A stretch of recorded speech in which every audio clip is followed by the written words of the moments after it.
everyone, I'm Jamie, and today I want to share with you the basic tackle and really the setup so you can take your kids and yourself out fishing. We're going to talk through everything from snells, hooks, using weights and bobbers, and ultimately live bait such as worms. So I'm going to show you how to rig all that up and hopefully set you up to be successful out in the field. So all this gear I'm going to walk through with you is actually on Solitude Boulevard website underneath the Universal Fishing assortment. So the basic essentials to really for this setup include your snells, which snells are like these guys, and they're pretty much a leader with a bait holder hook attached to it because we are going to put live bait on these, as well as split shot weights, swivels, and bobbers. Now there's different types of bobbers you can do. These are more of the vertical type bobber versus the, I want to call this more of the traditional circle type bobber. So we'll go through those. Both of these work great. But again, this is the setup to really works great for kids. You can do this on any of these as far as push button, reel, and rod, as well as a spinning reel and rod combo. So this is the ultimate setup for you to be able to catch fish, including catfish, bluegill, bass at your nearby lake or pond. So first what we're going to do is we're going to tie the swivel. Now a swivel is really nice because this is universal to where you can hook different things to this without having to cut your line every time you change a lure or a setup. So first thing I do is tie the swivel to the end of the line.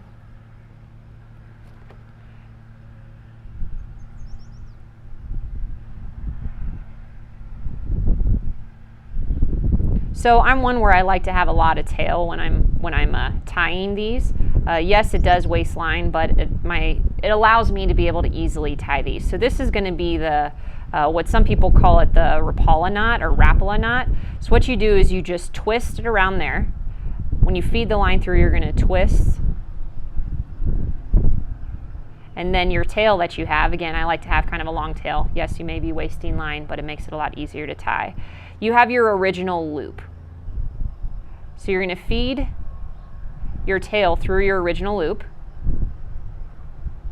and then actually have it come back through your original knot. Pull tight just like that. So now we just tied on our swivel. Now once you get that tied on, we will cut the end of that. So next, after we have the swivel all tied and our tail clipped, we are going to put the snell on there. So this is an example of the snells.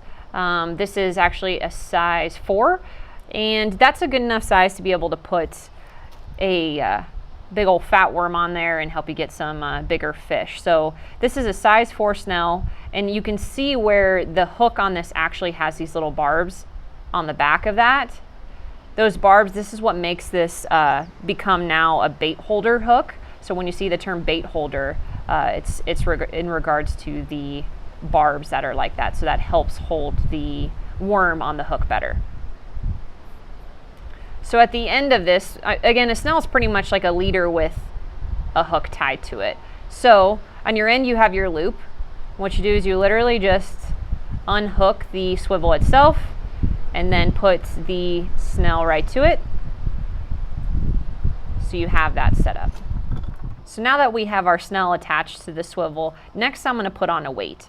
Now there's different types of weight out there. So this one right here is an egg weight, and this actually slides up and down the line, so you'll feed the line through.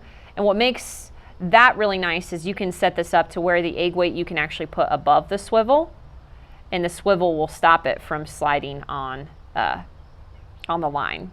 So another common weight out there is a split shot, so you can see the split within that. That's what we're going to use today. Now this is a pretty universal and all-around type weight, so split shot is a nice type of weight to use as well within this setup.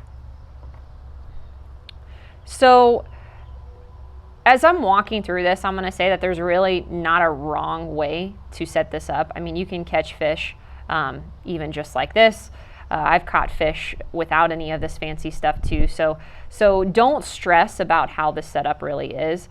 and where, you know, don't stress about where the weight goes and certain things. Like I said, the whole point of this is really to have fun, and this is overall just a simple deal. You still are going to catch fish if you put the weight near the hook, above the swivel, in the middle, you're still going to catch fish. So what I do is I usually, honestly, growing up, I used to put the split shot right next to the hook itself. Then fishing with Gary, he kind of showed me a little bit more to where it's okay to do that. You can also put the split shot in the middle of your snell as well. So that's what we're going to do this time. And the whole purpose of having this weight, so I take a little bit of pliers just to pinch that on there. That way that split shot stays there. Now you don't want to pinch it too hard to where then it damages the line, but then it'll stay in place just like that. So I put the split shot now above the hook to where it just kind of helps hold that bait in the water. If you don't have any weight and say you have a pretty light live bait on this hook, then that hook will start to float in the water. So really the whole purpose of the weight itself is just to hold that bait in the water deeper. So lastly, what we're going to put on is the bobber. And the bobber obviously is an indicator of when a fish is biting, and it'll help you set the hook. And really ultimately you know then that you have a fish on your hook. So where you put the bobber is going to dictate how deep you want your worm, in this case, to be within the water. So with kids, I suggest not to have a very long line, to where if you put a bobber up here, then this amount is going to be within the water. So this is pretty deep, which will help you catch bigger fish like catfish and stuff. But for a kid to cast this, I'd say it's kind of dangerous. So I'd stick with setting up a bobber closer to your swivel and setup. So about that length. So this is probably, what, 1.5 feet, maybe a foot length.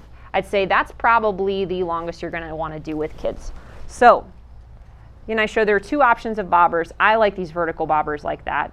So once I've identified where I want this bobber to be and ultimately the length I want my bait to be in the water, I'll put the bobber on. So this one is actually, you pull down this spring. So when you pull down this spring, there's a little groove in there, and that's where you're going to fit the line in. It might be easier to go up top, to be honest. Okay. So once you do that, then you release the spring. Now sometimes what you can do is actually wrap that around a couple times. Wrapping that around will help keep it on there and keep it from slipping. So if you wrap that around, that works as well. So now you're all set with this bobber, swivel, snell, and weight. Let's say now we want to use more of the traditional circular bobber like this. So ideally you want this bobber to sit in the water to where the white part is up top. It helps also identifying when this bobber is submerged or when you do have a fish bite this.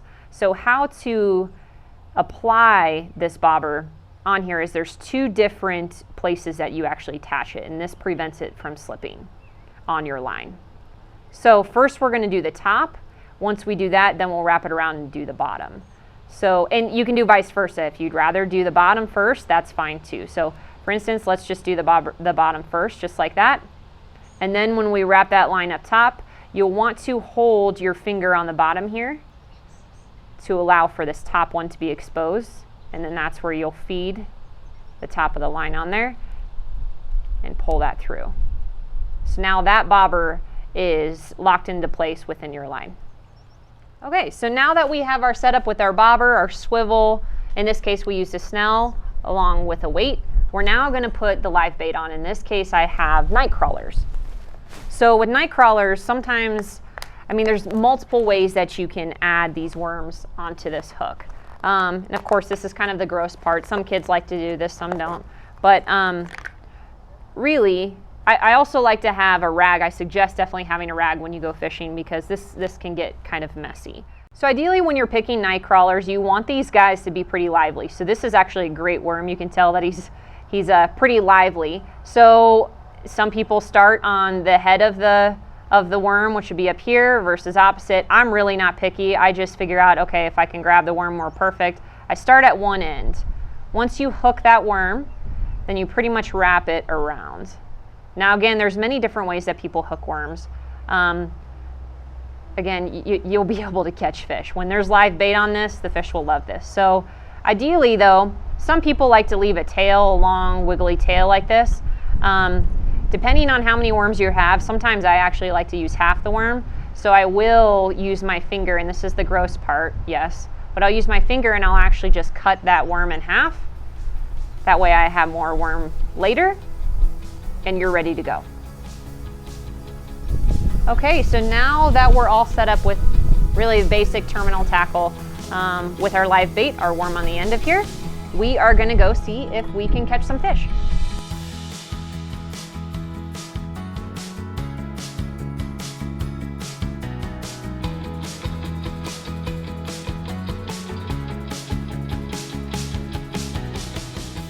Now that's the basic setup to help you and your family be successful out fishing. This setup can help you catch anything from catfish, bluegill, to bass, and really you can just take all this gear and go to your neighborhood pond. Be sure though, you make sure that you have your proper licenses to go fishing, and if you have any questions within that and within your area, please don't hesitate to reach out to me. Again, my goal is to help you get out there. For more educational content, subscribe to my YouTube channel and follow me on Facebook and Instagram. Check out more information, including blog posts and product recommendations, at solitudeboulevard.com.